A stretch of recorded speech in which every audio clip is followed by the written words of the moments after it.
Our next topic is fundamental force in nature. First of all, I will explain you what is the force. Force is an effort in the form of push and pull. Force क्या है? एक effort है in the form of push and pull required to move a body or stop a moving body or deform and break the body. ठीक है, तो there are four fundamental forces in our nature. हमारे nature में four types के fundamental forces हैं. First है हमारे पास ग्रेविटेशनल फोर्स, ठीक है, weak nuclear force, electromagnetic force and strong nuclear force. ठीक है, अब now we will study these all forces one by one. First is gravitational force. The gravitational force is the force of mutual attraction between any two objects by virtue of their masses. तो gravitational force होता है, suppose that ये कोई particles है, दूसरा particles है, दोनों का एक का मास m1 है, m2 है, इनके बीच की डिस्टेंस क्या है, r है. तो ये मास है, दो मासेस के बीच जो फोर्स वर्क करता है वही हमारा ग्रेविटेशनल फोर्स होता है. और ये फोर्स डायरेक्टली प्रोपोर्शनल होता है प्रोडक्ट ऑफ दियर मासेस के एंड डायरेक्टली इनवर्सली प्रोपोर्शनल होता है उनकी स्क्वायर ऑफ दियर डिस्टेंस के. ठीक है, दोनों को कंबाइन करेंगे तो बन जाएगा F directly m1 m2 upon R square, F equal G m1 m2 upon R square.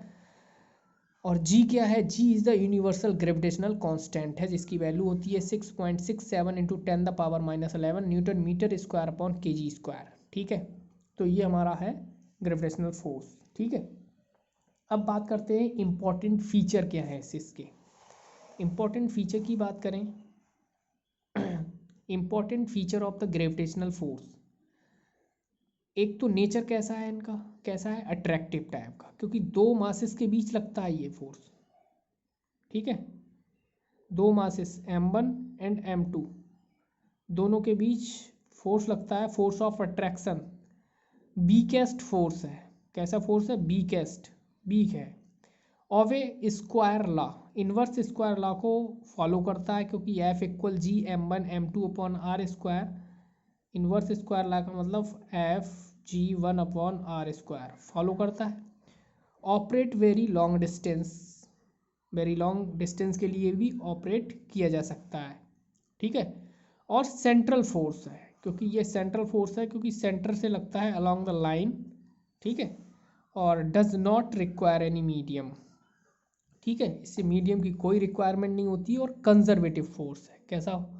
Conservative force है. कंजर्वेटिव फोर्स का मतलब ये होता है those force which do not depend on the path of the moving object is called the conservative force. जैसे electrostatic force है, gravitational force है. ठीक है, ये कैसे हैं? कंजर्वेटिव फोर्स है.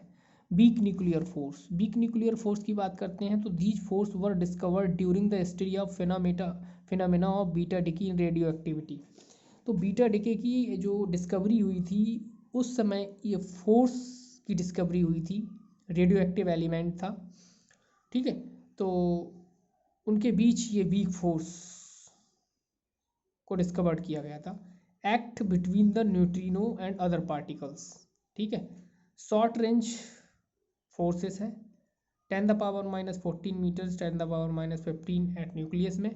ठीक है, इट्स शॉर्टर और ये स्ट्रॉन्गर है, it is stronger 10⁻25 times of Fg. मतलब ये ग्रेविटेशनल फोर्स से स्ट्रॉन्गर है. नाम जरूर इसका week nuclear force, but stronger है 10⁻25. नेक्स्ट है हमारा इलेक्ट्रोमैग्नेटिक फोर्स या इलेक्ट्रोस्टैटिक फोर्स. ठीक है, नेक्स्ट है बेटा हमारा इलेक्ट्रोस्टैटिक फोर्स. तो इलेक्ट्रोस्टैटिक फोर्स जो होता है वो मोस्टली हमारा वर्क करता है चार्ज पार्टिकल्स के बीच. ठीक है, लॉन्ग रेंज फोर्स है ये, does not require to any medium, मतलब कंजर्वेटिव फोर्स है, मीडियम की कोई रिक्वायरमेंट नहीं है. नेचर फोर्स, इस फोर्स का नेचर कैसा है? अट्रैक्टिव और रिपल्सिव दोनों तरह का है. ओवे ये इनवर्स स्क्वायर लॉ को फॉलो करता है। जैसे अब देखेंगे कूलॉम्स लॉ पढ़ा है आपने, कूलॉम्स लॉ 9th में पढ़ रखा होगा। इन दिस लॉ या according to this law we have the two charge q1 and q2 kept at the distance r between to each other। तो ये जो इलेक्ट्रोस्टैटिक फोर्स होगा वो डायरेक्टली प्रोपोर्शनल होगा प्रोडक्ट ऑफ दियर चार्जेस के, यानी q1 and q2, and directly inversely proportion होगा उसकी डिस्टेंस के स्क्वायर के। अब इसे हम क्या कर देंगे, प्रोपोर्शनल में कंबाइन कर दिया, ये आ गया q1 q2 आर स्क्वायर के q1 q2 are square F E मतलब F electrostatic force equal 1/4 pi epsilon naught q1 q2 upon R square. के क्या है, कांस्टेंट, के की वैल्यू होती है 1/4 pi epsilon not.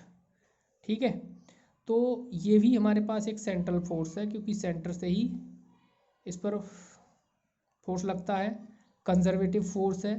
F E stronger है 10⁻36 ऑफ ग्रेविटेशनल फोर्स से। ठीक है, तो ये इसकी प्रॉपर्टीज थी। नेक्स्ट वीडियो में स्ट्रॉन्ग न्यूक्लियर फोर्स को डिस्कस करेंगे।